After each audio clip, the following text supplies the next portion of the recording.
Good evening, everyone who has joined. The menu for this evening would be the use of Explain for evaluating static stability of the aircraft that we designed last time round, which was in February. And also, we will be looking at the aspects of dynamic stability of the same aircraft. We will also be looking at XFLR5, which uses X-foil to evaluate the aerodynamic behavior of aerosurfaces, as well as perform a stability analysis of the aircraft. So I'm going to share my screen, and I am going to expect that all of you who have joined online to have access to Explain, so that when we invoke Explain, I will literally take you through step by step as slowly as I possibly can, making sure that all of us are doing exactly the same thing. Now, whilst Explain is a fun bit of software, it has incredibly good technical uses as well. We use it here at Coventry for evaluating all new designs. And if it, as I always say, that if it flies in Explain, then there's a very good chance that it'll fly for real as well. So without further ado, I'm going to first of all remind you that the aircraft needs to be not only statically stable, but dynamically stable as well. And last time we did cover aspects of stability, and the fundamental requirement for static stability is that the pitching moment coefficient with respect to the lift coefficient must have a negative slope. So I'm going to now share my screen and just remind you how we are going to evaluate the static stability. So there are two aspects to the static stability testing. The first one is stick fixed, where we change the speed of the aircraft, and as the speed changes, the amount of lift it produces changes. So for example, to keep the nose of the aircraft on the horizon, i.e. flying straight and level, you have to apply a elevator input to keep the nose. Otherwise, as the speed drops, the nose is going to drop as well. So the first thing that we need to do is to plot for various CG positions what we call the elevator angle required to trim versus the lift coefficient. Now, for each CG position, you are going to span a curve with a negative slope. The slope of that curve is essentially the change of elevator angle required for the change in lift, or mathematically, the derivative d eta over dCl. So when we plot that slope against the line where it intersects the horizontal axis, which is the position along the x-axis, is the neutral point. And then depending on where the CG is, the difference between the neutral point and the center of gravity position is the stability margin. So that's stick fixed. So in stick free, we let the elevator float, but we trim out the force on the elevator using the trim tab. Now, that is effectively called the stick free, where the pilot is no longer holding the stick, but he is letting the elevator float, and by adjusting the trim tab, he relieves the force on the elevator and creates the aircraft to fly straight and level or in trim. Now, that is the stick free. The difference between the stick fixed margin and the stick free margin is that when we free the stick, the CG margin reduces. In other words, the aircraft becomes, shall we say, less stable. There comes a point when the CG of the aircraft moves at the neutral point, i.e., it moves further back. That point is effectively when the aircraft possesses what we call neutral stability. Neither it is stable nor is it unstable. And if it goes past the neutral point, i.e., further back, further behind the neutral point, the aircraft becomes statically unstable. So that's the first thing we are going to investigate. The second thing that we're going to investigate today is using the aircraft that we design. You should be using the .acf file that is in the chat. We will be looking at evaluating the dynamic stability. Now, just remind ourselves that there are two aspects to stability, is dynamic stability, the longitudinal dynamic stability, and the lateral dynamic stability.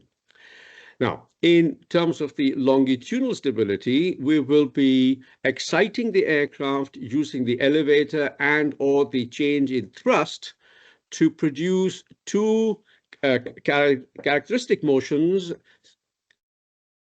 termed as the short period pitching oscillation and the phugoid. By applying rudder and aileron inputs, we'll be exciting the lateral modes of motion of the aircraft, and we will be able to observe the Dutch roll, the roll mode, and the spiral behavior of the aircraft. So without further ado, we are going to now invoke explain and see how we can evaluate the static stability of the aircraft that we designed. And I'll try to go reasonably slowly so that everyone is able to stay with me step by step. Just a reminder as to what information that we need to be capturing from the simulation. We need to be able to capture time. So there are various times that the explain produces from real time to the simulation time, etc. So various different times that it can produce. It will produce the 6 degrees of freedom data, both in terms of rates and angles and in terms of accelerations and linear velocities. It will also output control surface deflections and other data such as lift and drag coefficients, etc. So for the static stability, we would need some measure of time. We would need the elevator deflection, and we will also need the lift coefficient. Now, if you don't have lift coefficient, or if you don't like to use the lift coefficient, then we can evaluate the lift coefficient using the analytical expression that the lift is equal to half rho v squared s times CL. So CL is what we want. So if you don't like the CL being produced by X-plane, you could compute it by recording the velocity. And in trimmed level flight, the lift must be equal to the weight. So whatever weight you have for the aircraft, if you use that, the wing area, the density, then it is possible for you to evaluate CL. But fortunately, X-plane gives us CL. So the first thing we are going to do is set up the data output. So if you click on the settings tab,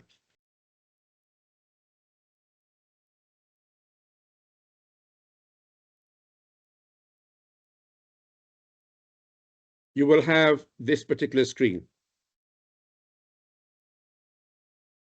Now, if anyone is lagging behind, then they can please put a thumbs up or something that Mr. Nathani, who is helping me tonight, will be able to tell me to slow down as appropriate, either thumbs down or some indication in the chat that you haven't caught up.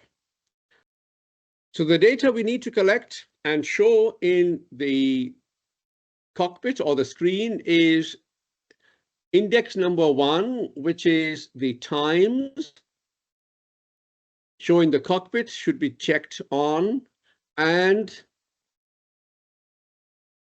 The third column, which is the data saving to the disk, that needs to be turned on as well. So if you click index number 1 times show in cockpit as on and disk data to be switched on as well. So this will output the times information to the data file. The next thing we need to do is if you click in the search bar, elevator, then index number 74 comes up as elevator deflections. So index number 74 is elevator deflections. And we need to click show in cockpit as well as disk data output to file.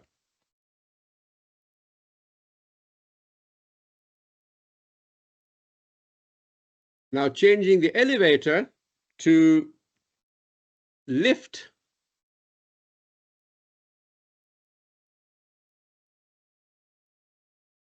shows index 68, 84, 87, 92, and 94, various aspects of lift, lift over drag coefficients.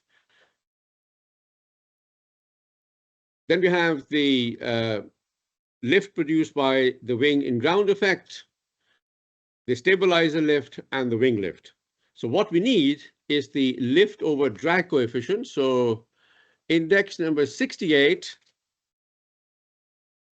show in cockpit, and data disk needs to be clicked. So once we are done with this, we click done, and our preferences should be saved. Now we can click new flight.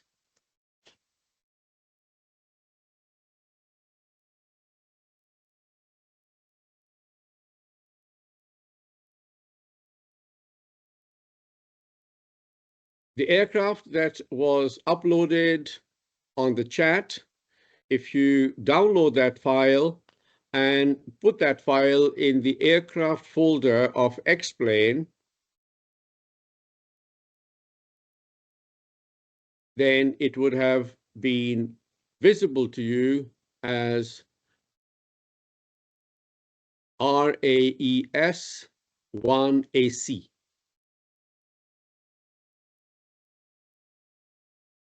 So that's the aircraft we need to select. But I will also, it doesn't matter which airport you're going to fly, because we are going to set the aircraft up 10 nautical miles away at a certain altitude so that we can actually conduct our test rather than have to fly the aircraft up. We know the aircraft is stable and it flies reasonably well, but not perfectly, which is again something that you are going to do before the final session. So just select any airfield randomly and ask the simulation to set your aircraft up 10 nautical miles on approach. We confirm our selection.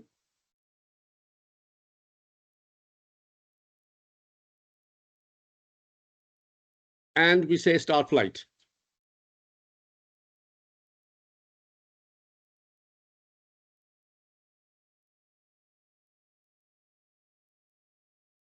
Now, a gentle reminder, the aircraft that we designed last session has its center of gravity positioned 5.5 feet away from the nose, or 66 inches.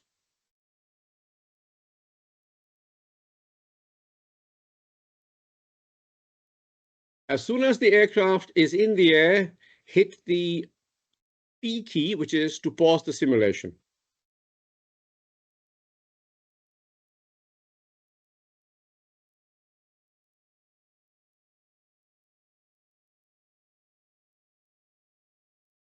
Now, may I ask if everyone has got their X-plane loaded and up in the air?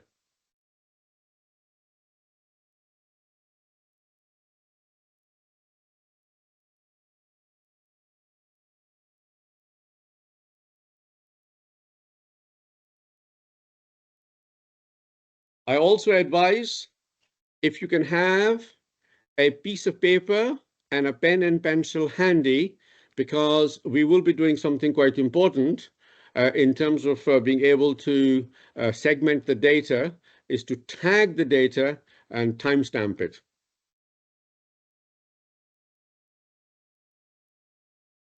Is there anyone who hasn't loaded Explain yet? Please let Mr. Nathani know on chat that you're still loading or in the process of loading the model. Now, for the real aircraft, the way one would do the static stability test is to set the CG by moving either the fuel or the payload, compute its location, and take off. Once you got to the desired testing altitude, you would measure the speed and the elevator angle. It can be done by two methods. We can either instrument the elevator to tell us how much it has rotated, i.e. deflection, or in smaller aircraft, the stick is connected to the elevator using cables, gears, and pulleys. We can measure the stick position and have the calibration on the ground, stick position versus elevator deflection. So in the cockpit, you would physically measure, using a tape measure, the stick position in terms of inches or millimeters. And when you are on the ground, you would then translate that stick position into rotation of the elevator. So you'll get the elevator angle that way. Now, since you were going to record the velocity in the air, then knowing the velocity, knowing the wing area, knowing the weight of the aircraft, knowing the density, the height you're flying at, you can then estimate or calculate the lift coefficient CL. Fortunately, Explain allows us to compute or get the values of CL directly. So you would have done that test for various speeds, at least 3 different speeds, to get a straight line through those data points. You would have landed the aircraft. You would have then changed the mass balance, flown again, and repeated the exercise for a different CG position. And you need to repeat this exercise for at least 3 CG positions, again, to be able to get a graph of the change of elevator angle with respect to change of the lift coefficient. And then the intersect on the x-axis then is the neutral point. But fortunately, with Explain, what we will be able to do is to get the aircraft up in the air.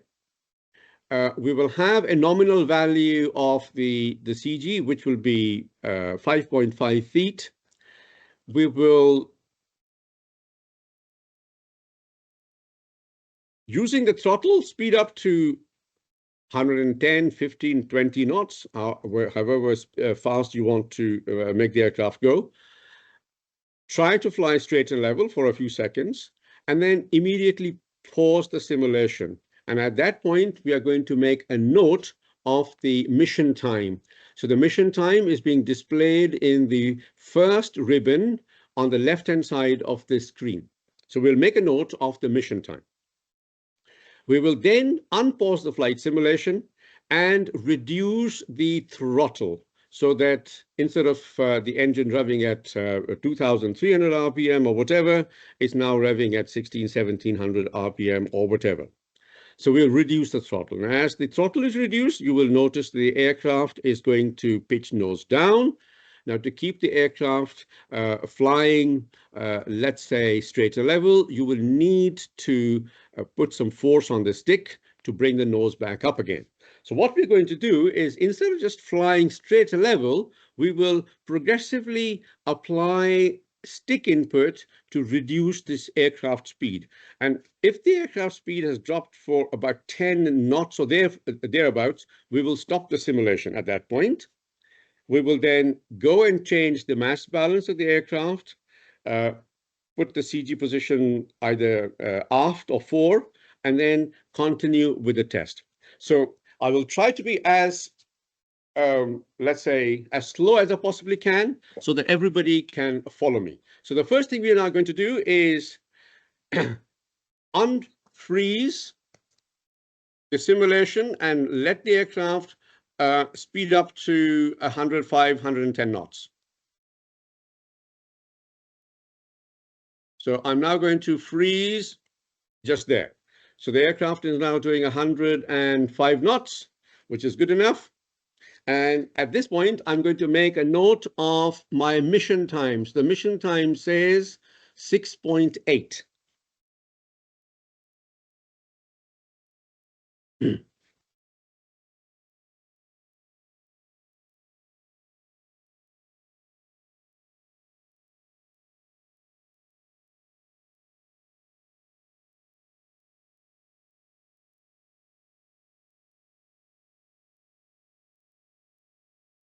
So at the moment, my engine is revving at around 23, 24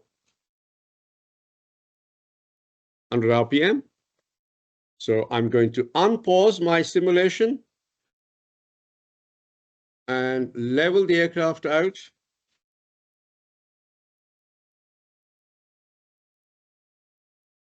The air speed is dropping.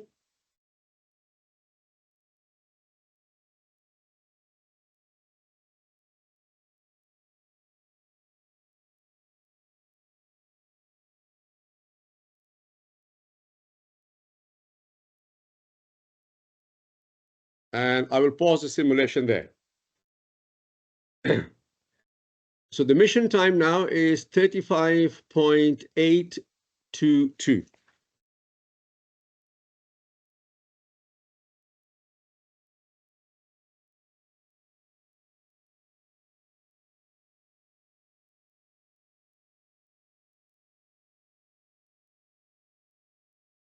We will now go into the flight menu and look at the weight and balance, edit weight and balance.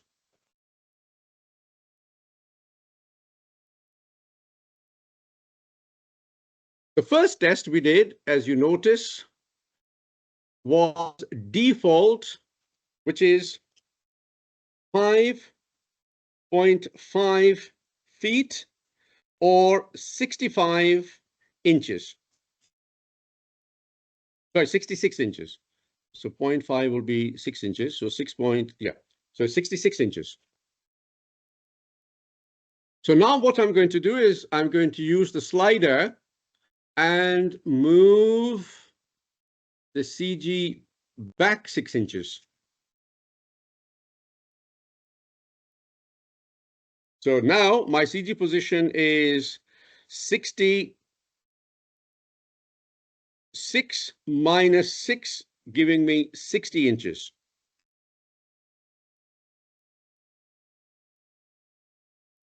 I will say done to that. And will then say apply changes. Now noting that the mission timer is now 35.822. So the second bit of data is starting at 35.822. I will unfreeze my simulation, level the aircraft and apply a gentle tug back on the elevator. Aircraft speed is decreasing.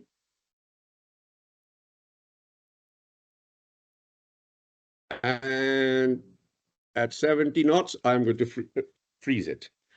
So the mission timer now is 54.121. I will go back to my flight menu. And this time I will edit my weight balance. But this time I'm going to add 6 inches. So now my CG is sitting at 72 inches.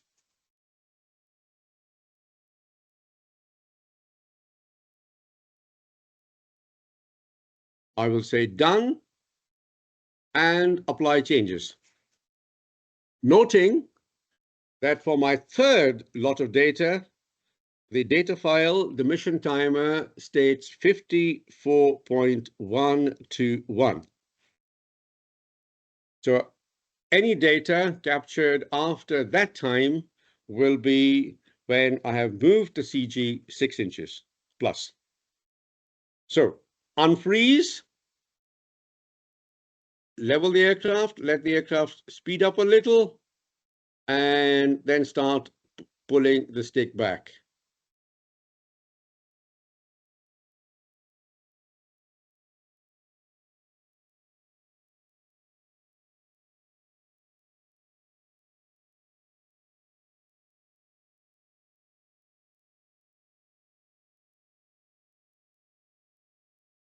I think we'll have enough data there. So we now pause it. So mission time is now 83.916. Now at this moment in time, you want to exit, explain.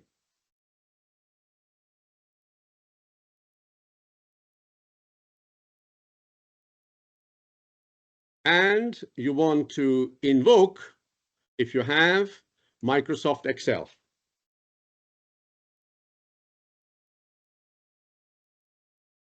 Once you have got Microsoft Excel up and running, you need to invoke the File menu. You need to go Open. And you need to find the explain data file. This is normally in the explain directory, which will be under the root, which is C drive, explain 11. And you want to open all files, and you will be able to see the ASCII file, comma-separated ASCII file called data. Selecting that gives you an option to load it in Excel, and this is a delimited file, so we need to click that it is a delimited file, go to the next tab, and we need to choose the delimiter as other, and we need to select the vertical bar, which is directly above the function key on the keyboard with the shift key. Moving on to finish, the data file is now loaded. Just to remind ourselves, all we need is the mission time, the CL, and the elevator deflection. So I'm going to now get rid of all the spurious columns so that we have less clutter. So the first two columns, A and B, I'm going to get rid of. I'm going to get rid of the last three columns.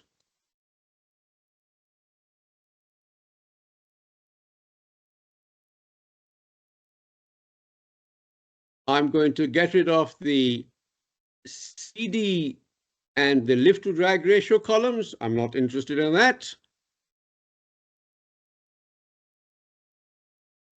I'm not interested in the Hobbs time, the local time, or the Zulu time, or the timer.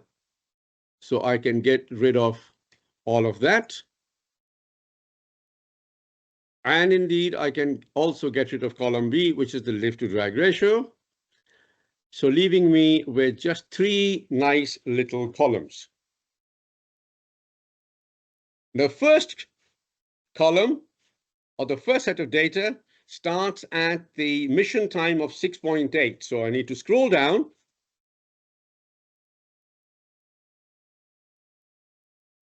to around 6.8.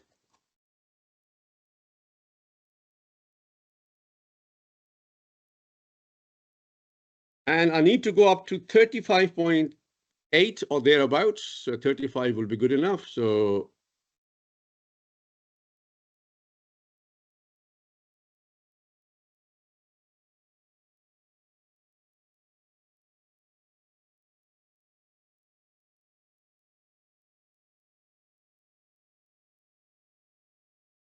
that's good enough. So I just copy it. And I'm going to create a what? Yeah. Okay, so it goes Z.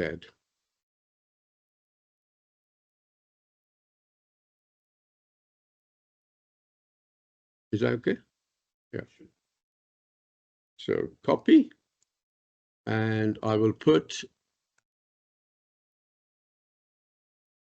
that. Oh, I didn't do that. Sorry, apologies. 6.8.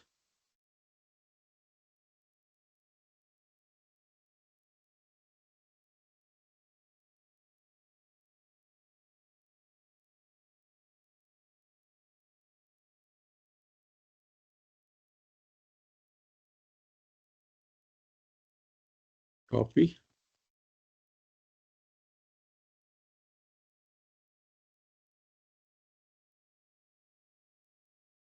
Okay, so first column has been pasted. Second column starts at around 36 and ends at around 54.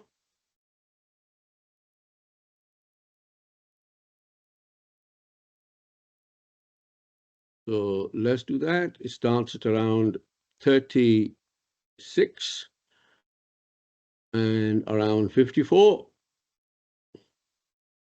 I copy that.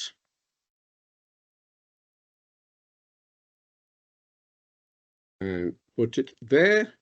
And the last is from 54 to 83.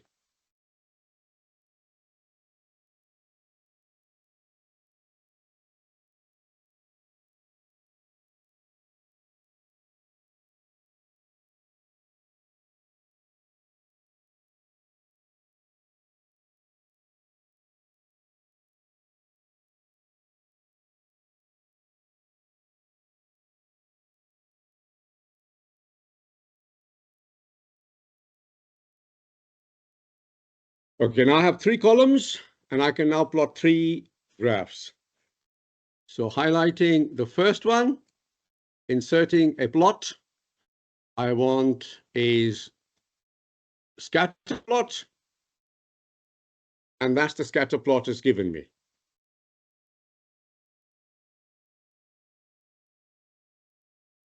Using interpolation tools in Excel, I can add a trend line and also write on the chart, display the equation.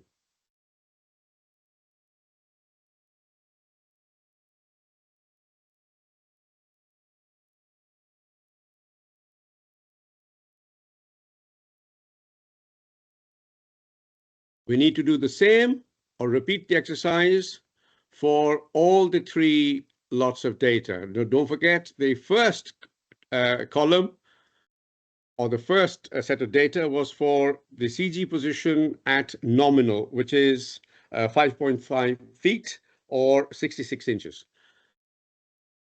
So selecting the 2 columns there, again, inserting the data as a scatter plot, choosing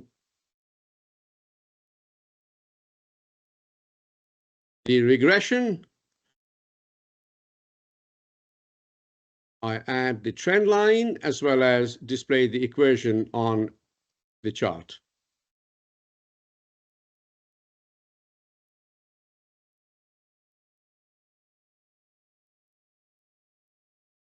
So far, so good. It's looking quite neat.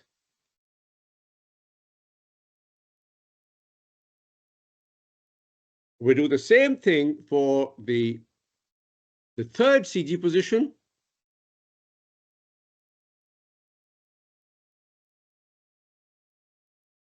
And insert a scatter plot. There are a few wandering points. Obviously, my flying is not as good as it used to be, but it's good enough. So here we go. Do the same thing, add the trend line. It's reasonable, not too bad. And display the equation on the chart.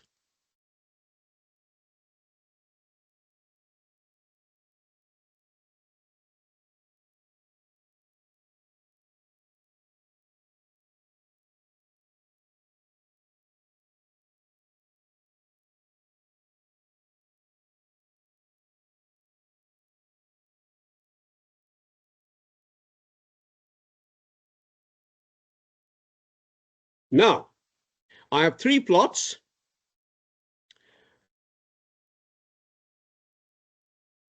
Three different CG positions.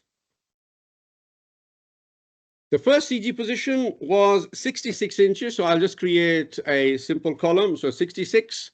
And the slope of that curve is minus 11.406.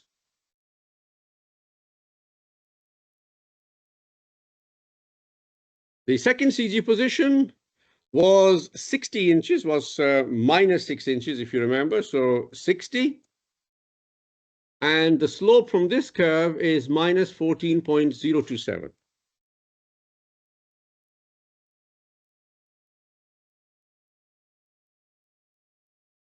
And for the third CG position, we had the CG position at 72 inches, which was adding 6 inches to your nominal value.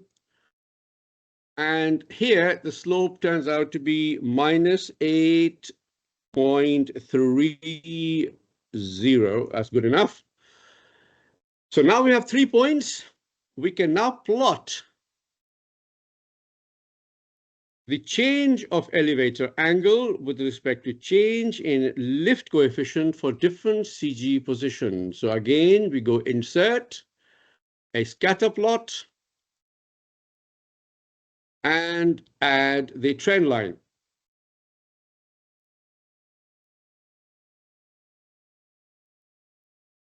Straight line, perfect straight line, in fact. Surprise, surprise. And we write the equation on the chart. Now, this equation is the key. We want to determine the intercept of that equation on the x-axis, because when the line hits the x-axis, at that point, the derivative d eta over dCl will be equal to 0. So if you use your calculator, the equation now says that y is equal to minus 0.477 x minus 42.743. So when y is equal to 0, then the equation becomes, sorry, it's not a minus, it's just a 477x. So then 0.477x is equal to 42.743, and x therefore is equal to 42.743 divided by 0.477.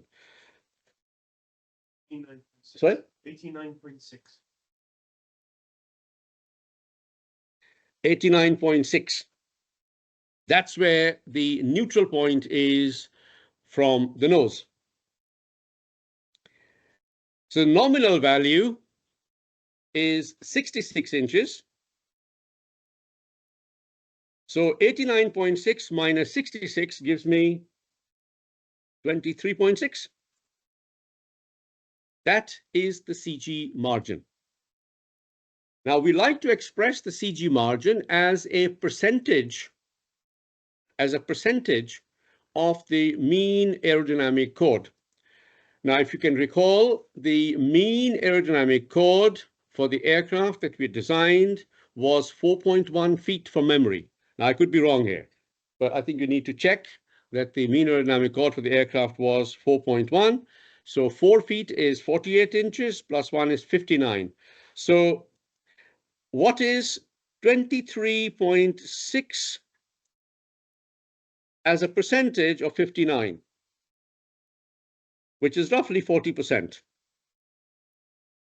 So the CG margin is 40% of the mean aerodynamic chord.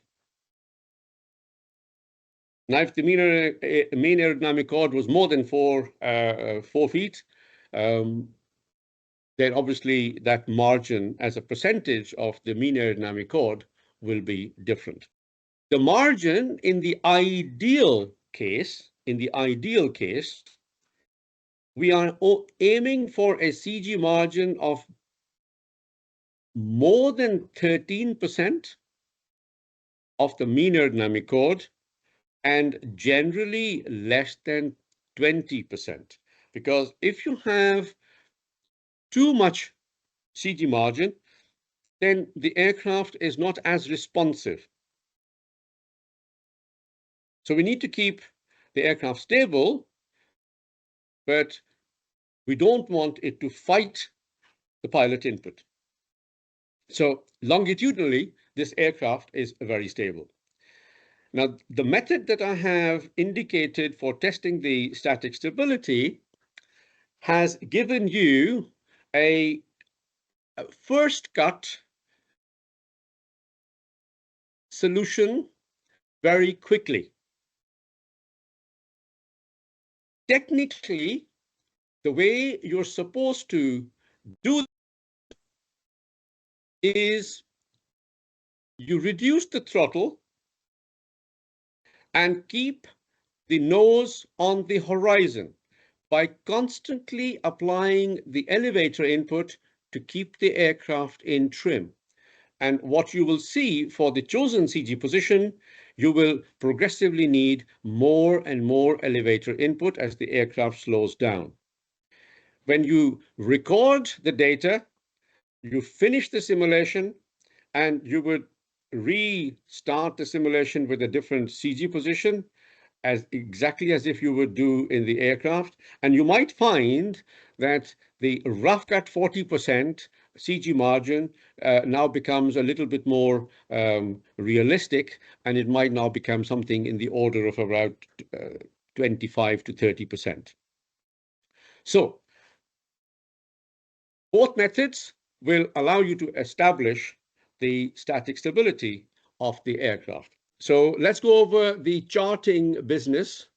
So if you were ask him if he was able to record the data. Sure, he's heard. Okay, so if you've been able to record the data, then we need to, let's get rid of Excel.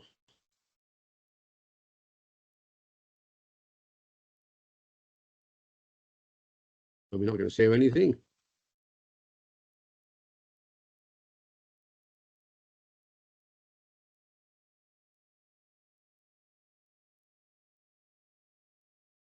So once you have recorded the data using Explain, can I get a confirmation that the data from Explain has been recorded, i.e. It has. Okay. So what you need to do is invoke Excel.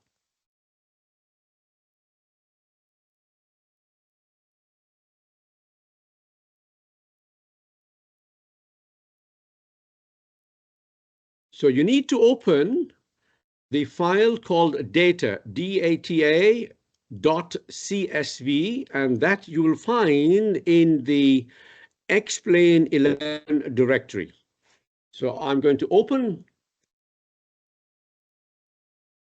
browse for the file,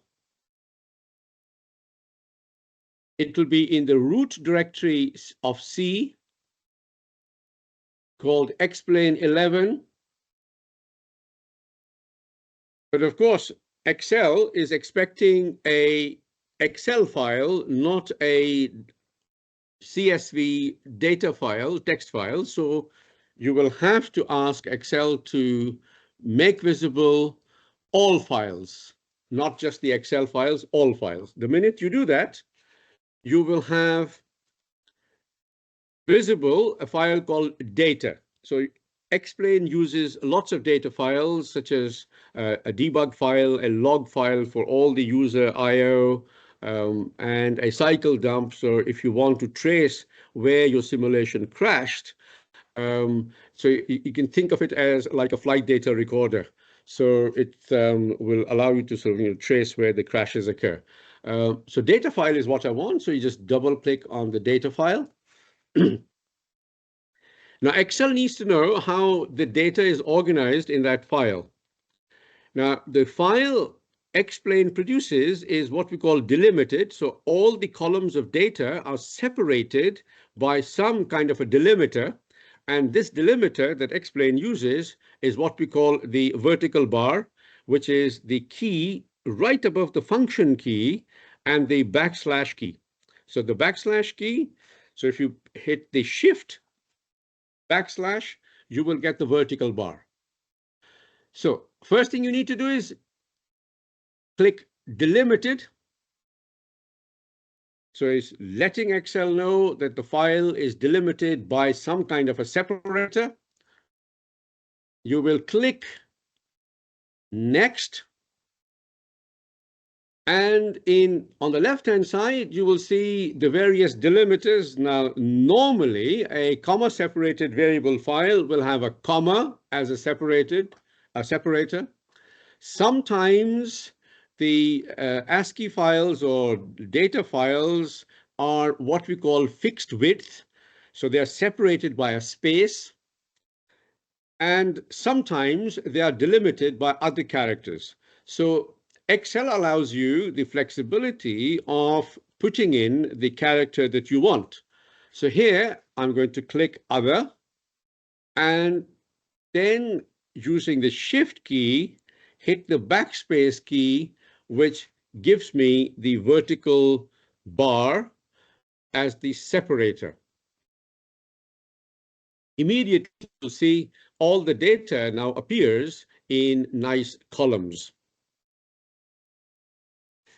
I will now hit the next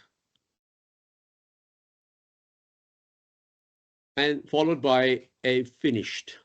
So I'm going to finish it, and the data now appears in the Excel spreadsheet. If you recall, we used the mission timer to provide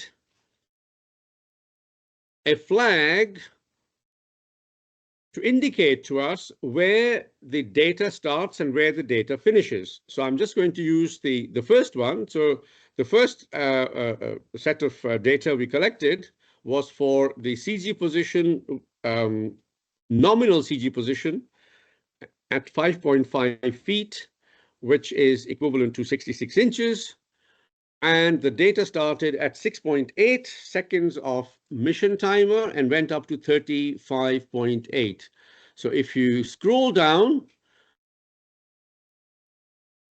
but before that, what we also did was, because there's lots of data, to avoid the confusion, if you highlight the unnecessary columns at the top and delete them,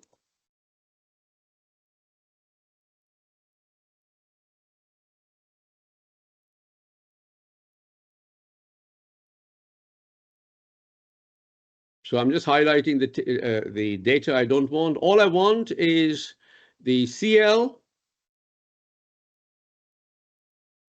and the elevator deflection.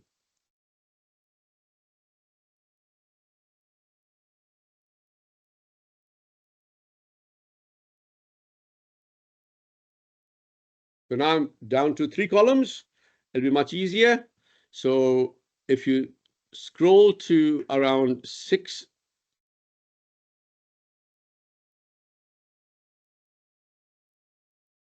0.8. And we need to go up to 35.8. So just highlight.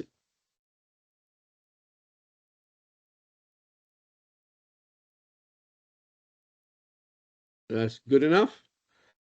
So I've highlighted it. I will Control C to copy and create 2 new columns using Insert, which is the 3rd menu from the top.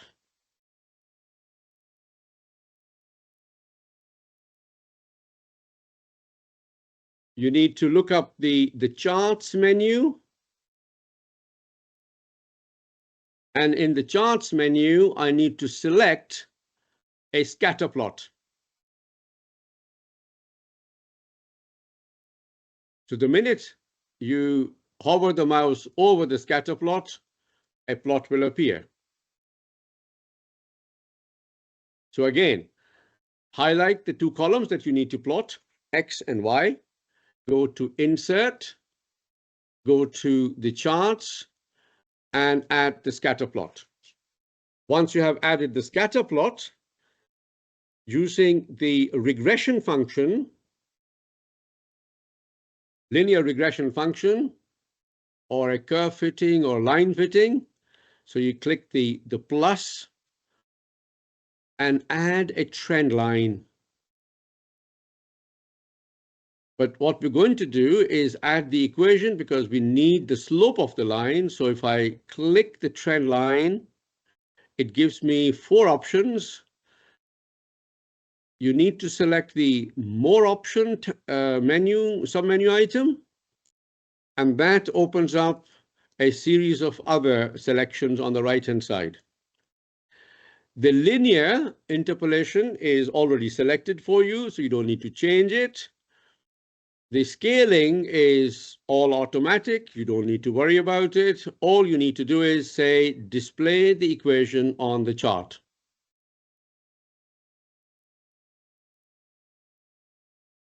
You close it. And the equation now is y, which is d eta over dCl, is equal to minus 11.419x. X is the CG position, if you like. And you have the y-axis intercept of 2.681. To find the slope is minus 11.419. That is what we need. So I will create additional data points, 66 inches of CG position. And for that, the d eta by dCl slope is minus 11.419. I need to do this exercise for the other 2 CG positions. So you will end up with subtracting 6 inches. So you will end up with a 60 inches. And you will add 6 inches. That will take you up to 72 inches of CG position. And you'll end up with 3 lots of curves with 3 different slopes. When you plot that, you can then find the equation exactly the same way you have found the equations before. And there, the interesting bit there would be that if you put y is equal to 0, you need to solve for x.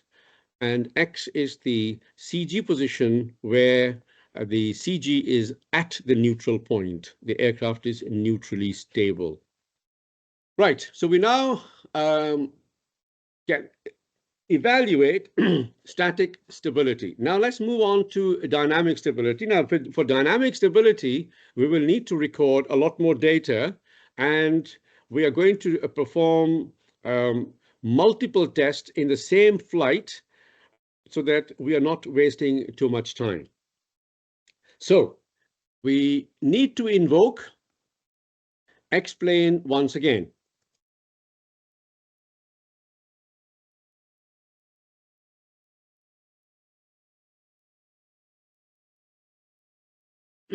We will go to settings.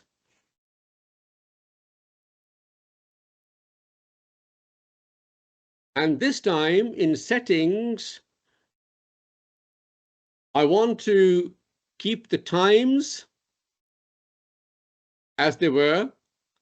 I want to click angular velocities, which is index number 16, both in the cockpit as well as for the data file. So I will now get pitch rate, roll rate, and yaw rate, which is what I need. I need to, excuse me, record speeds.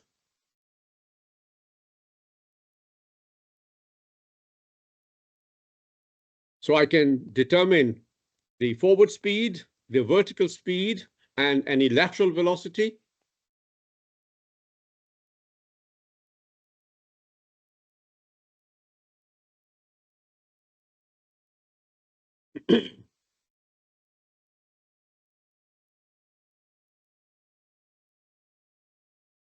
I'm not interested in control surface deflections, so I will unclick elevator. So I'm going to get rid of the elevator selections I had before. And I'm also not interested in lift and drag capability because I'm looking at dynamic motion. So again, if you type the lift, then index 68 is I want to uncheck. So now you should have in your data file speeds, times, and rates. For Dutch roll, I need the yaw and roll information.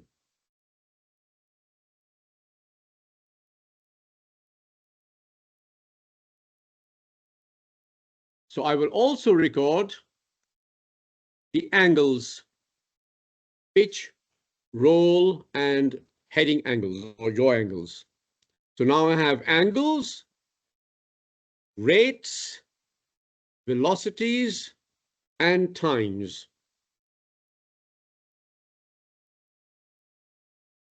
To record the phugoid motion, I would need altitude as well.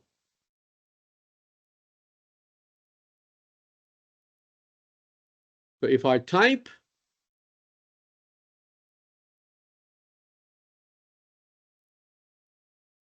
index number 20 is latitude, longitude, and altitude. So I'm going to select that to be displayed in the cockpit and to the data file. We select done, and we're going to go new flight.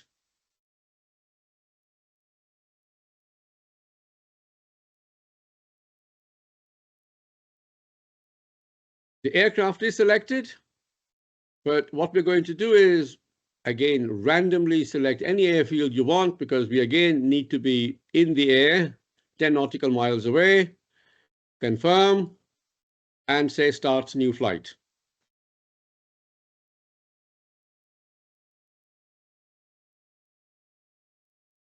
So I'm going to hit the usual key, the pause key, to make a note of my mission time, which is 1.0689. To do the short period pitching oscillation, all I need to do is excite the aircraft by putting in a pulse input to the yoke, which is elevator, and let the aircraft recover from that attitude. So unfreeze, and pause. So that would have given me enough data to plot the short period pitching oscillation. The motion is done and dusted within a few seconds. So that was my first time, 1.0689. Then the mission time currently stands at 3.68. 3.68. I will unfreeze, but this time I'm going to do a rudder input.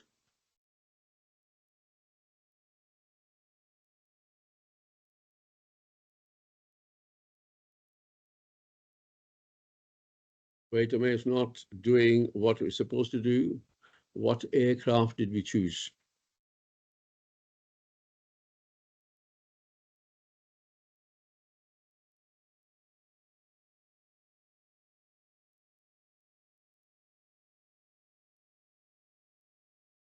Okay, I'll start again. Mission time 26.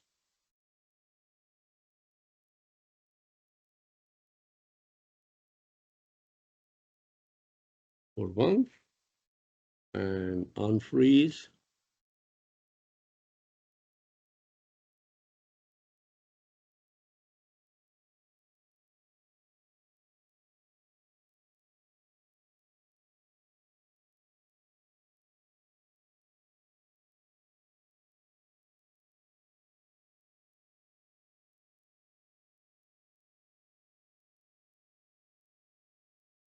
Yaw is working.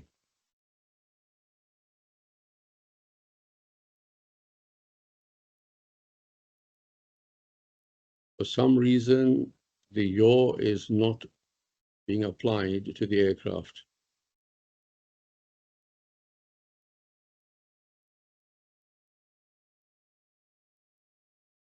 So if he's able to yaw the, are you able to yaw the aircraft? Yeah. CG should be nominal.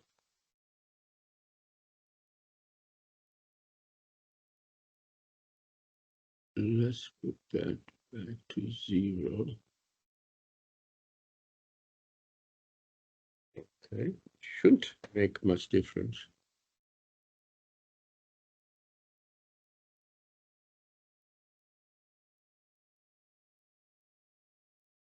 But yeah, it's not yawing the aircraft at all.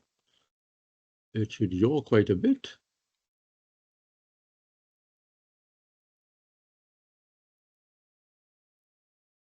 Let's start again. 53.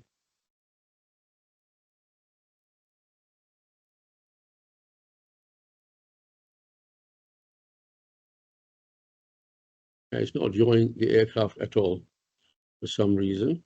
Are you giving it full then? Sorry? Are you giving it full? Yeah, yeah. Right, anyway, so let's quit explain and see what data we have. To go back into Excel.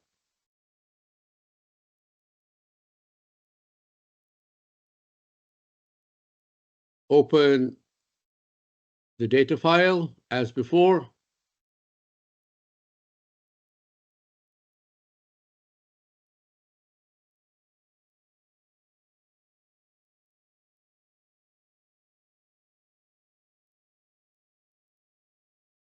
And this time we have lots and lots of data.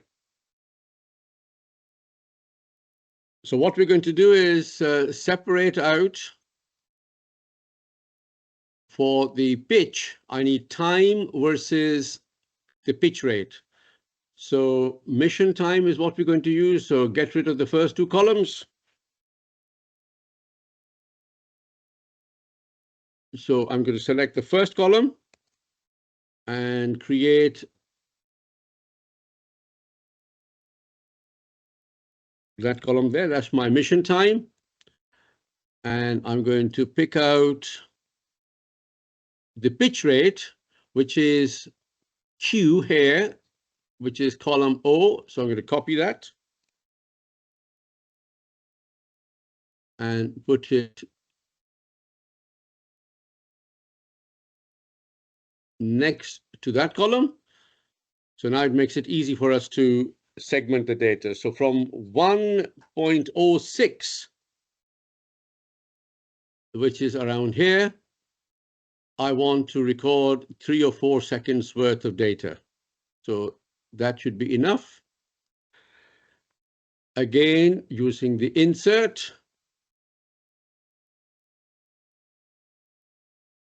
That's a very nice graph,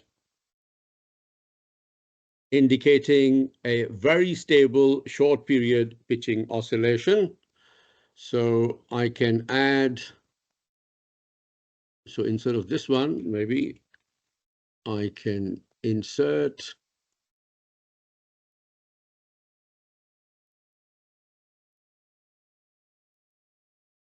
oh, where's the scatter?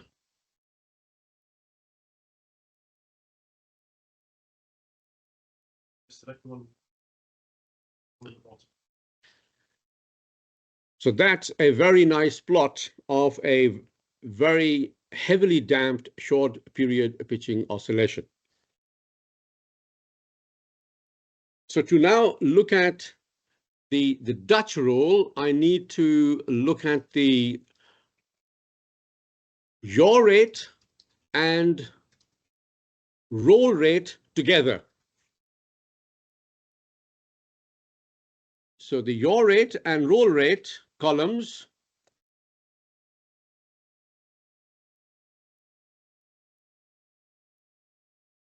so if we select columns O to columns Q, the 3 columns, I copy them all together, move across,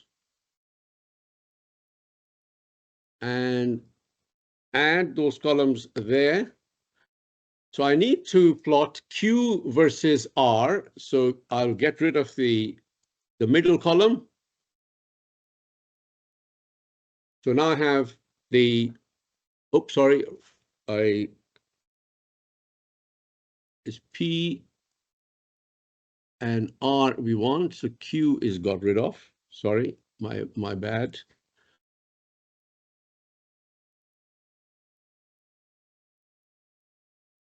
So let's just do a scatter plot of all the data that we collected, see what happens.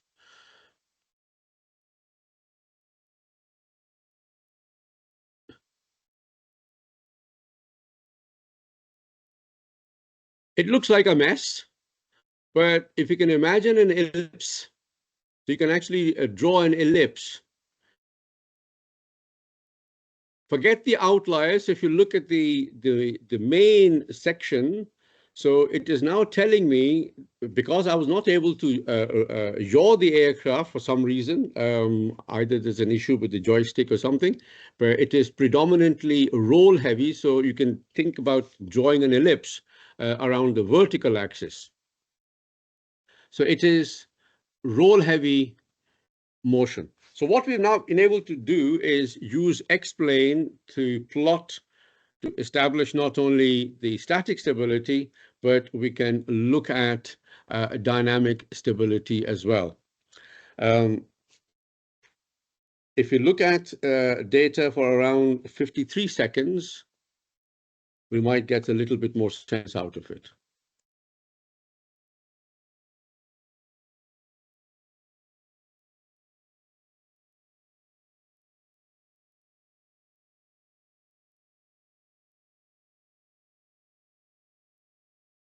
So we're looking at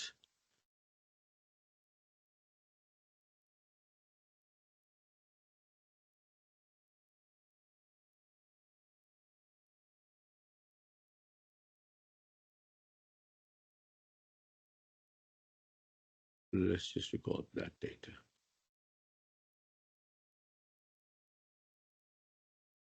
Yeah.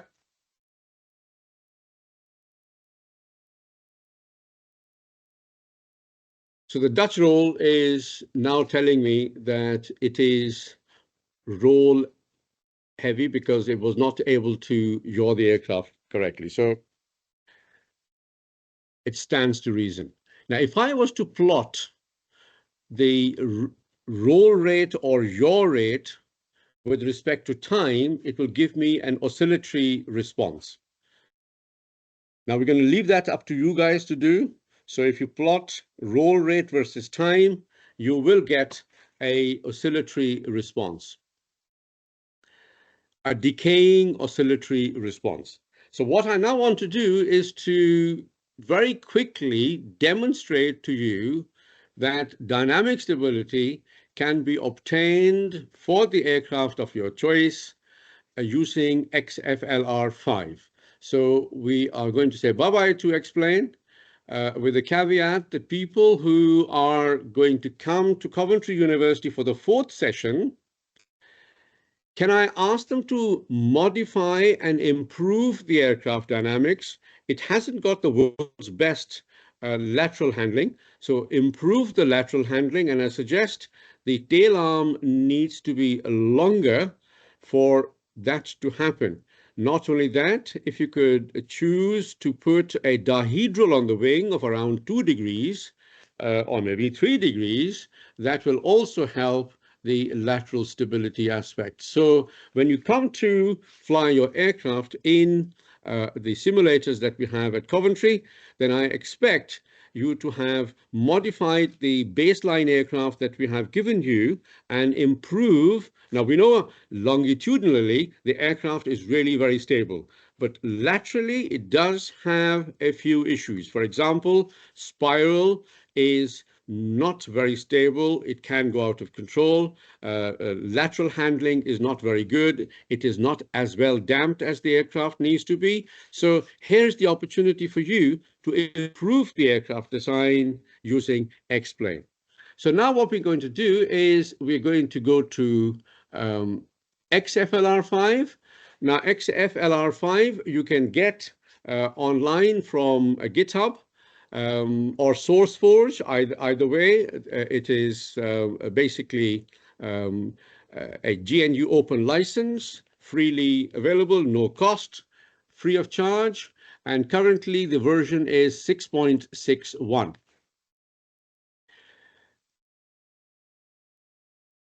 The file that has been uploaded is called RAeS 25. So RAeS 25 XFL.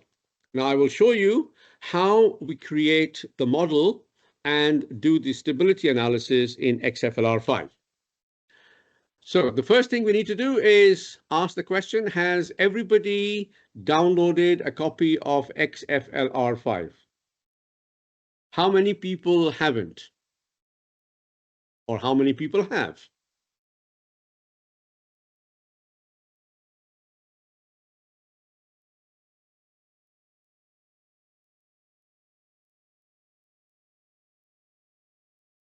Okay.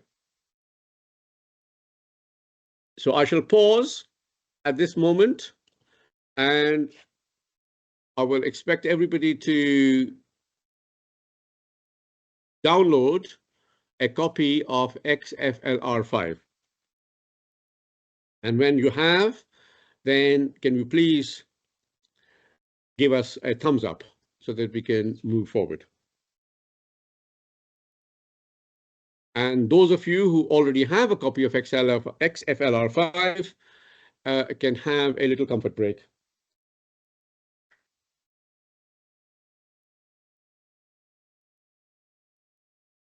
And since we started 10 minutes late, we are going to finish 10 minutes late to make sure that we do a reasonable justice to XFLR5. The main point of XFLR5 is how we actually create the model of the aircraft that we have in X-plane and transfer that over. Right, I hope everyone has a copy of XFLR5. So let's make a start. So what you'll see with XFLR5 is the usual file menu, module, and options. So if I click on the file menu, it says new project, open an existing file, open the last project, etc. So what we're going to do is we will start as if we are creating everything from square one, but once we have indicated the sequence, then I will load the RAeS 25, which is the XFLR model that I have created for you to play with. So the first thing we need to do is start a new project. And then we need to click the module. There are 4 items: direct foil design, X-foil inverse design, X-foil direct analysis, wing and plane design. Each menu item will essentially design an aerofoil. So what you can do is with the inverse design, you can choose an existing airfoil and change it, or with a direct foil design, you're able to create the data points and create the airfoil, or using the X-foil direct analysis, you can do the analysis and obtain your usual CM, CD, and CL plots.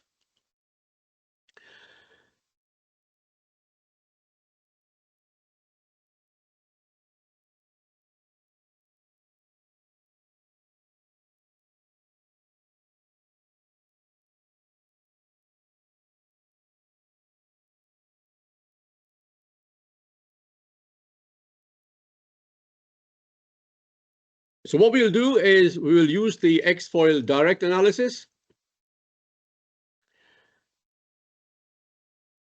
So module, X-foil direct analysis. So we'll use X-foil to produce the CM, CL, and CD plots for our aerofoils.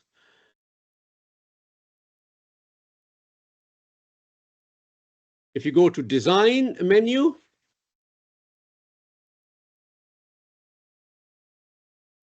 allows us to pick the NACA aerofoils. For example, in our design, we have used a 2412. Leave the number of panels equal to 100. That's good enough.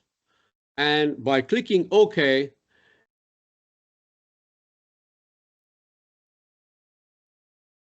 it produces a foil. And that foil will show up in the left-hand pane. Go back to analysis. Sorry, design again, and this time we're going to pick up the NACA 0009. Sorry. And click OK. Now I will have 2 aerofoils, 0009 and 2412. If I go to analysis, I can define an analysis where I can sweep the angle of attack from an arbitrary value to another value I choose, or for each aerofoil, or I can do the batch analysis. And in the batch analysis, I can select for all the aerofoils a range of Reynolds numbers, and it will give you the option of the 3 different types of polars, the T1, T2, and T3. If you're trying to match up to wind tunnel data, then you would need the polar type to be T1.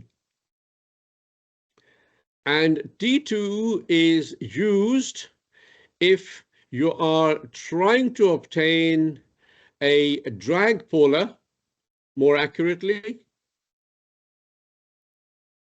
And T3 if you are interested in keeping the lift constant.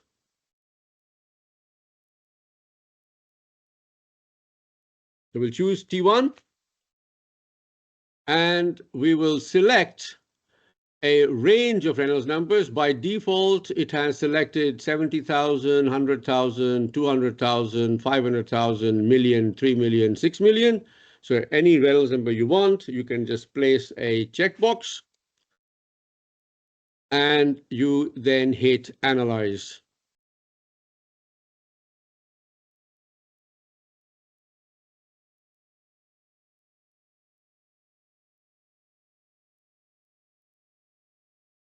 So it has now done the 009, and if you see, it has given you for a range of Reynolds numbers all the polars.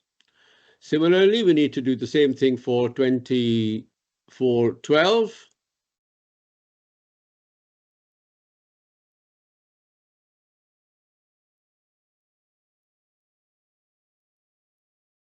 And the analysis is complete. So once the aerofoil analysis has been complete, we are able to then use those aerofoils in our design.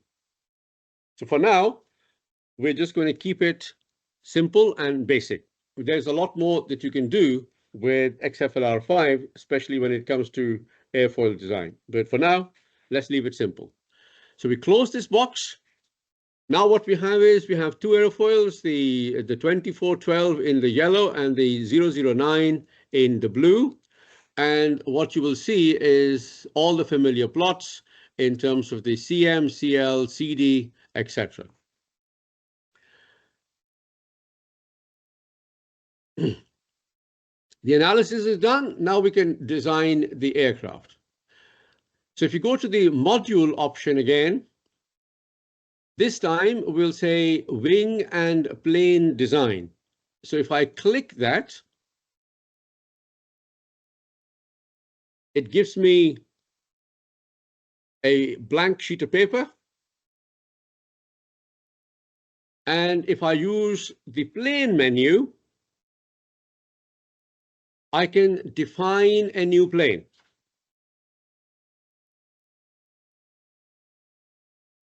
So it positions or gives you a fin,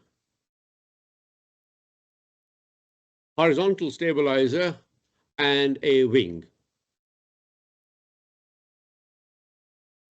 I can then use either this menu or I can use the advanced menu to define where the wing is and what airfoil it uses, what is the root chord, the tip chord, taper ratio, dihedral, etc. So all of that can be edited. So using this menu, it allows you to position the wing along the longitudinal axis, which is the x-axis. It allows you to position the wing above the longitudinal axis by so many millimeters. Now, XFLR5 will work everything in metric, whereas X-plane generally tends to be in imperial. Using the elevator or the horizontal tail, I can position the X location of the horizontal tail as well as the vertical position. We can do the same thing for the fin.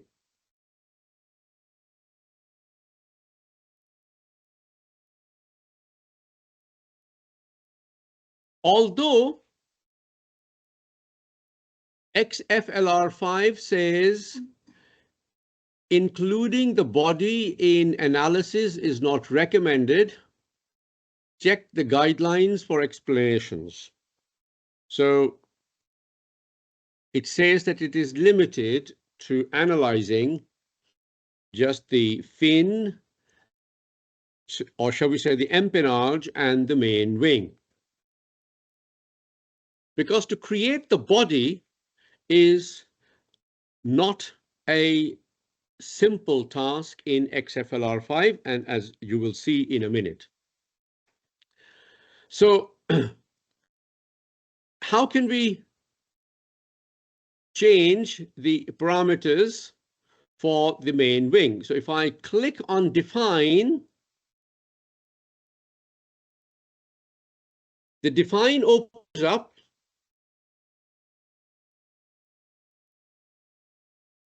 various options,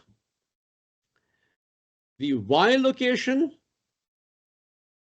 and the chord of that segment and the offset from the datum. XFLR5 uses the center of gravity as its datum. So things can be minus or plus based on the datum line along the longitudinal axis. I can easily set the dihedral. I can twist the wing, and I can choose one of my two panels. Sorry, the aerofoils, the NACA 009 or the 2412. So what we're able to do is define the wing in that format. So if you then use the top three menu items, it says insert before section 2 or insert after section 2 will allow you to add multiple wing sections. So here you can see the little red line where a section has been added to the existing wing.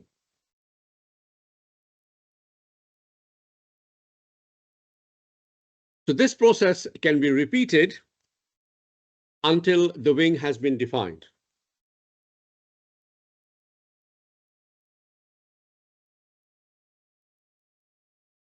You can do the same thing for the empennage or the horizontal stabilizer. You can attach the aerofoil and you can set the geometry.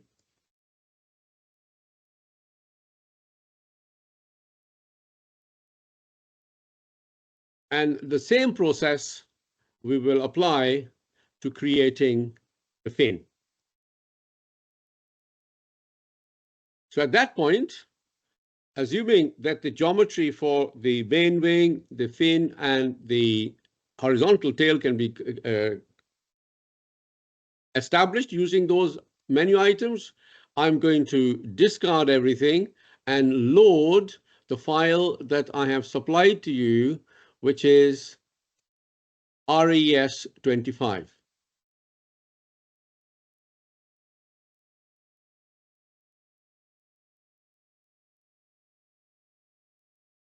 The RAeS 25 has the detail, the fin, the body, and the wing as per the geometry that we had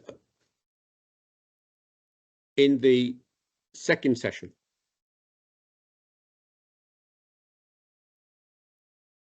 Now, how did we create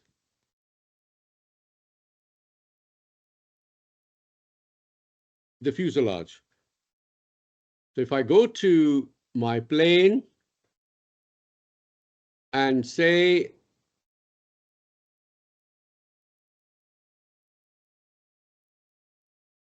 current plane,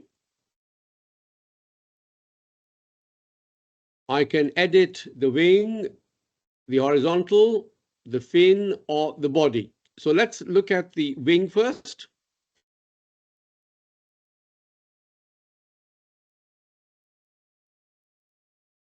It's a rectangular wing, and it consists of two sections or two panels. The first panel is above the fuselage. That's exactly how we had in X-plane. And the second panel,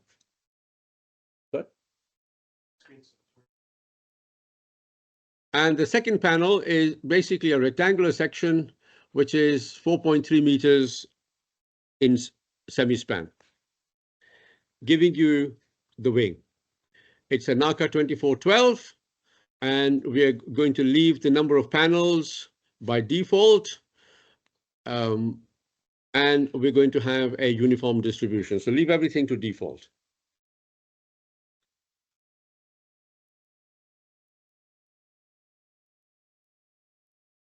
We can go and select for my current plane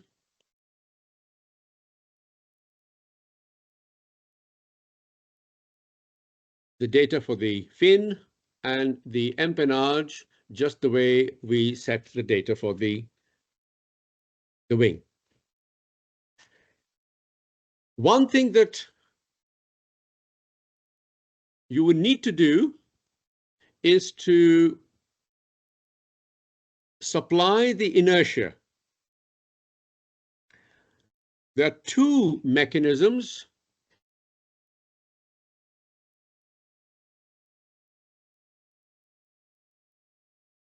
And the two mechanisms are, we can look at the wing, the body, the empennage, and using the inertia, provide the volume mass for the wing, the volume mass for the tail, and the volume mass for the fin. So I'm choosing 52 kilograms for my fin. I am choosing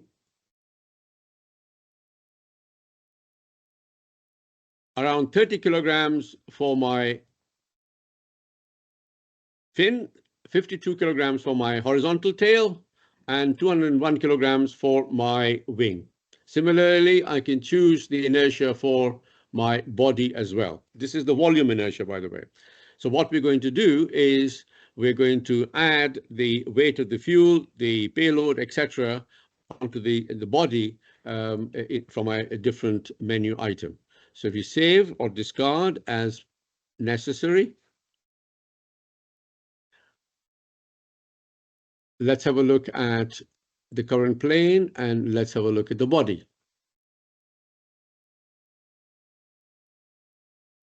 The body is defined by constructing slices along the length of the fuselage and then providing the Y and the Z. So if you imagine the longitudinal axis going right to the center of the aircraft, that's your x-axis. The lateral axis is to the left and to the right, and the z-axis is up and down. So we need basically the x, y, and z data to complete a panel. XFLR5 by default will use 5 points for Y and Z locations to put a spline through it, but I have chosen 9. Now, why have I chosen 9? Because I can use the X-plane render and digitize the points from X-plane and import that into XFLR5. So the process is like so.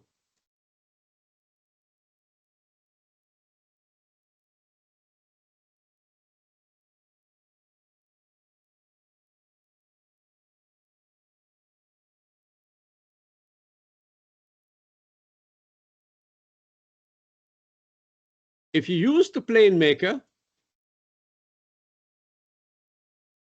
that's the aircraft that we have. If you go to the fuselage and look at the top and bottom views. So this is the top view. This particular graphic is what I'm after. So I've got 1, 2, 3, 4, 5, 6, 7, 8, 9, 10, 11, 12, 13, 14, 15, 16, 17 cross sections along the firewall, front firewall. And if you go and look at the nose, there is another object which defines the nose.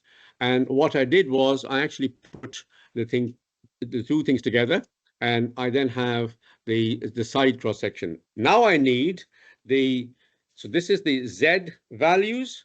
So I now need the Y values. The Y values will come from the frontal and the back view. So if I start counting the cross sections, I got 1, 2, 3, 4, 5, 6, 7, 8, 9 along there, and then 10, 11, 12, 13, 14, 15, 16, 17. So I now have the 17 planes of data. So how do I digitize this information? So what I do is, again, use a software which is called Plot Digitizer. It's online, obtained from https plotdigitizer.com, and I'm able to load the file.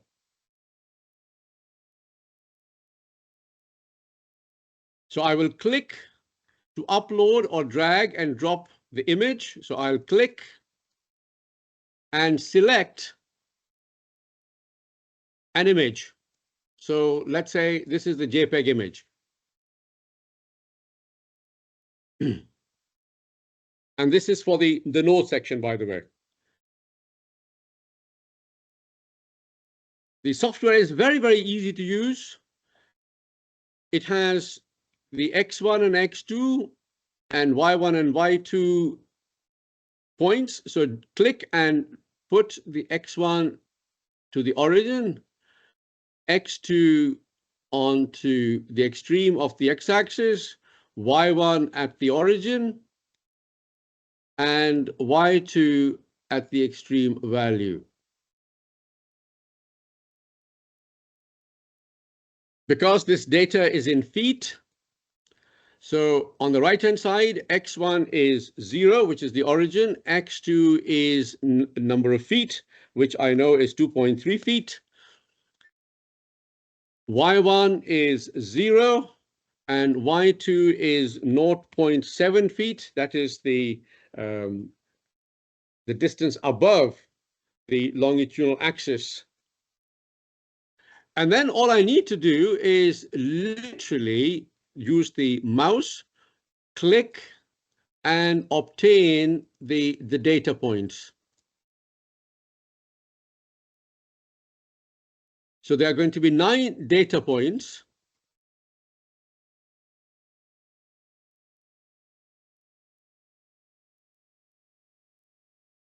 And keep digitizing each cross section. We need 17 of them for the main fuselage and 6 of them for the nose cone. So just literally keep doing that. So once you do that, you will have lots of cross-sectional points, and this data can be clicked, copied, and saved in an Excel file. So when you get into Excel file, you will then, for each plane, input the X value. So you will also then use the side view of the aircraft, and then digitize just the X values, and then create the X, Y, and Z values for each cross section of the aircraft. When you have that data, then what you'll do is the data is going to look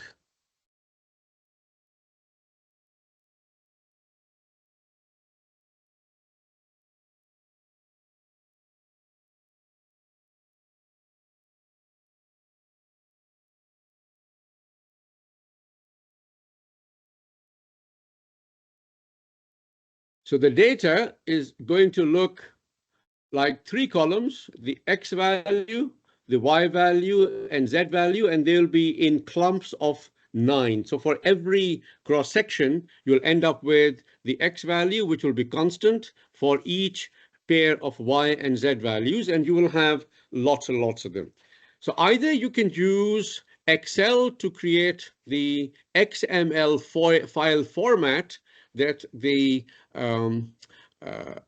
XFLR5 uses, or if you have the data file, you can use ChatGPT. So for example, if you wanted to use the ChatGPT to format this CSV data file into the XML file that is needed by XFLR5, then what you need to do is type into ChatGPT saying, given an XML file format in the following format, format the following CSV data into required XML format. Each frame is separated by a blank line. So what you'll have is lots of CSV data that you have in the Excel file, followed by a few lines of English, which we can give to ChatGPT. So if I click copy this data and invoke ChatGPT,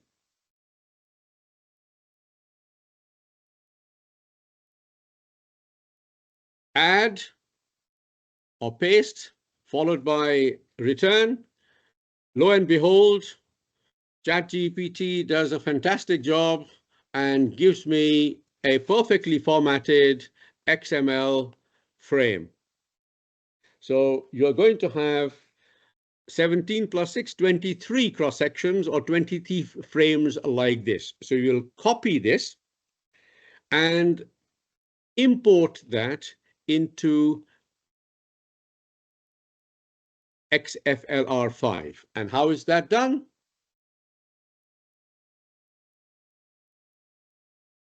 Go back to XFLR5, go to plane, current plane, edit body,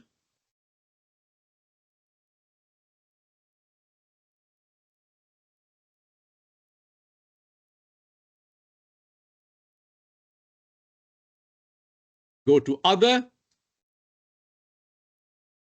and say import body definition from an XML file. Now that's an important one. So how do you create the body definition? What you do is you literally create any aeroplane and export the body definition to a text file. Give it a name. And once you have that file, then you are able to take the XML data. So for example, if I look at that file, which is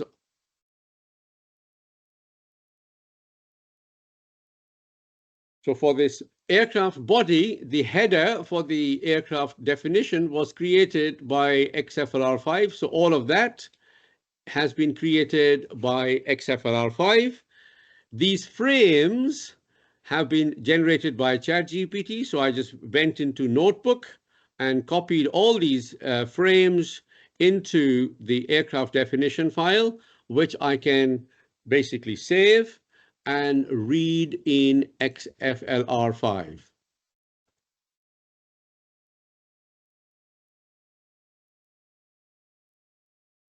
Hence, defining the aircraft. If you were to define the cross-section area in XFLR5 using the normal mechanism, you'll find that it'll be very, very tough. And that's why they will recommend that you do all the analysis without the body. Now, when you do the analysis by the body or just using the body, then you are unlikely to get good results. The next thing you need to do is to define the analysis. So if you go to analysis, in analysis, you can go to define a stability analysis. If you click the stability analysis, it'll give you various options. For example, You can either ignore the body panels, which is recommended, but because I have created the body, I'm not going to ignore the body panels. You can look at the dimensions. So you basically look at the plan form projected on XY plane, which is correct. You can look at the mass and inertia. So at the moment, I have defined the mass and inertia for the aircraft, the fuselage, the wings, etc. So again, something that you can do in your own time.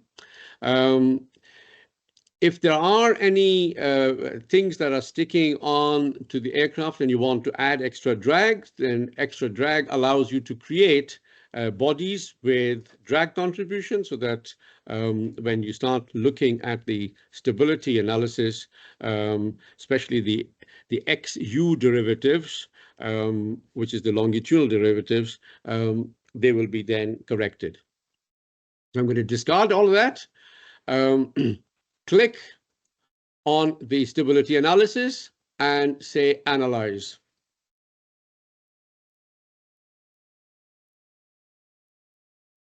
Once the analysis is finished,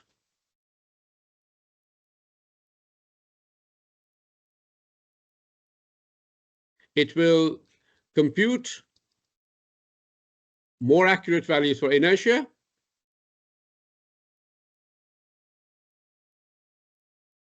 and it will compute the stability derivatives for you, as well do the time responses. So if you now look at the top, that's the time response. I click the time response, and for the lateral case, I add a simulation. It now tells me that if I look at the roll rate, it is very lightly damped. And you would have experienced, or you would have noticed, that the aircraft has not brilliant lateral handling. It is not very well damped. So damping is light. So I expect you guys to go back to explain and modify the geometry to give you a little longer tail arm and maybe give the wing a positive 2 or 3 degree dihedral to improve the lateral handling. Similarly, by clicking the longitudinal tab, I can do the longitudinal stability analysis. And if you see on the plot of pitch rate, which is the bottom left-hand plot, the aircraft behaved exactly like that. It had a very stable response.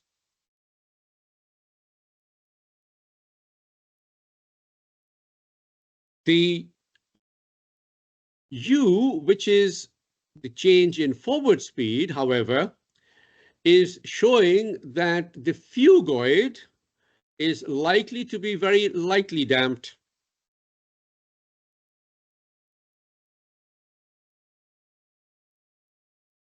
And for those of you who are interested in the numbers, then you can look at the log file, and in the log file, all the stability derivatives, the eigenvalues, the damping ratios and frequencies for all the modes, which is the phugoid, the short period pitching oscillation, the Dutch roll, and the time constants for the roll mode and the spiral mode will be found there. So I think we've come to our stated time of finish. We started around 6:44 and it is now 8:44. And I'm going to open the floor up for any questions. So if you have any questions, please fire away, and Payam and I will try to address them as quickly as we possibly can. In the meantime, just to summarize, we can design an aeroplane using fairly straightforward mechanisms, starting with the competitor analysis, looking at the wing loading and power loading, and using some established rules of thumbs in terms of the tail volume coefficients and fin volume coefficients, etc., we're able to size the aircraft up based on constraint analysis as well. So once we have the basic geometry, we can import that into X-plane and fly the aircraft and evaluate its static stability as well as dynamic stability. What X-plane doesn't give us is the stability derivative. So if any one of you is interested in flight control work, you would need to have a fairly good estimation of the stability derivatives. Now, there is a possibility of using X-plane to provide us with data and using a mechanism called parameter estimation, estimate a model suitable for flight control work. Now, if you don't want to go into parameter estimation, then the better mechanism is use XFLR5 that allows us to define a reasonably good aircraft geometry. So if you can see, the aircraft that we have in XFLR5 do resemble the aircraft that we have in X-plane. Now, in X-plane, the limitation is that we can only specify radii of gyration, so its inertia computation is not that brilliant, whereas in XFLR5, we can define the masses and obtain better estimate for IXX, IYY, and IZZ, which are the inertias around the three principal axes. In terms of analysis, we are able to define fairly good analyses within XFLR5, which is able to give us not only the time responses, but also the estimation of the stability derivatives, both for the longitudinal and lateral dynamics of the aircraft, which we can then use in flight control work to design and work on flight controllers. I hope the session has provided you with some insights in terms of flight testing, as well as the use of tools such as XFLR5 to evaluate the stability of the aircraft. With that, if there are no questions, then I bid you good night. And I hope to see the ones who have put their names down for the 4th session, which will take place now in the month of May, where you will be able to bring the modified versions of the aircraft, the RAeS 1 AC, and load them into the flight simulator. So what will happen is, near the time, I will send, or Barry will send an email out to you for you guys to send me your modified aircraft files, so that when you arrive in Coventry, your aircraft are all preloaded into the flight simulators, where you will be able to have a lot of fun.